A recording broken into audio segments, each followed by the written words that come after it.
స్నానం చేసి మీకు దగ్గరలో మందార చెట్టు ఎక్కడుందో అక్కడికి వెళ్ళండి. ఆ మందార చెట్టు ఆకులు 108 తెచ్చుకోండి. 108 తెచ్చుకోవటం సాధ్యం కాదండి అని భావించేవాళ్ళు కనీసం 21 మందార ఆకులైనా తెచ్చుకోండి. దాంతోపాటు మీరు మందార చెట్టు కాడ కూడా ఒకటి తెచ్చుకోండి. అలా తెచ్చుకొని ఆ మందార చెట్టు ఆకులన్నీ చక్కగా నీళ్ళతో శుభ్రం చేయండి. కాడ కూడా నీళ్ళతో కడుక్కోండి. వాటిని ఆరబెట్టండి. ఒక పొడి వస్త్రం తీసుకొని వాటిని శుభ్రంగా తొడవండి.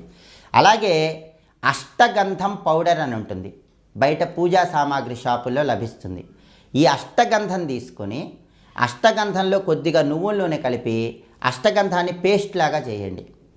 మీరు చక్కగా సిద్ధం చేసుకున్న మందార కాడ ఉంటుంది కదా, ఆ కాడని ఈ అష్టగంధం పేస్టులో ముంచి ఆ కాడతో ప్రతి మందార ఆకు మీద ఓం అని రాయండి.